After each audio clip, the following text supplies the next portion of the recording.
Look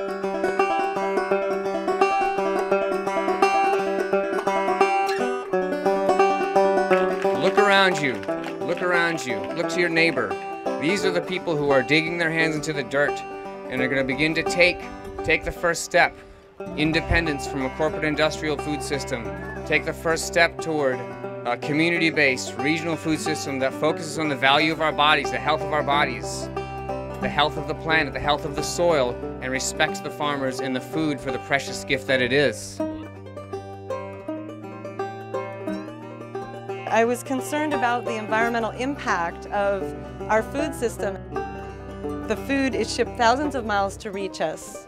So what's going on is California ships its carrots to New York and it receives carrots from Florida.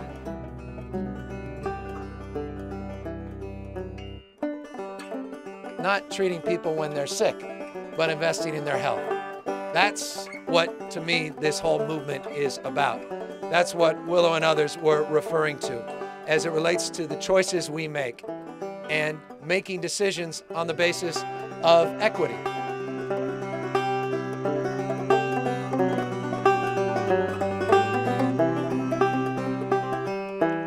It's not a new idea. This is where we were in 1943, right? San Francisco had one of the best victory garden programs in the country. We had hundreds of urban productive gardens like this throughout the city. You know? That's how you start to solve the food crisis, by digging in.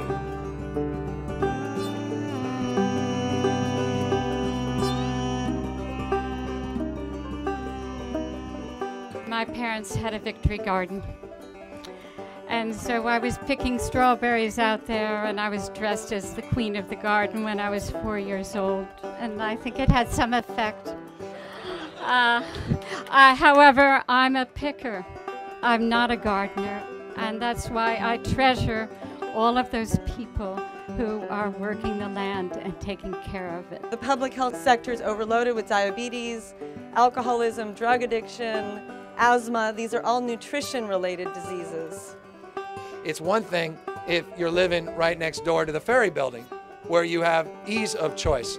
But if you don't have a farmer's market in your community, let alone a grocery store, just a liquor store disguised as a grocery store, then we're not being judicious and we're not being equitable. So the key of this movement is about social equity. It's about social justice, it's about environmental justice, it's about public health in the truest sense of the word, it's about environmental stewardship, it's about connecting ourselves to ourselves and to our neighbors and our friends and community.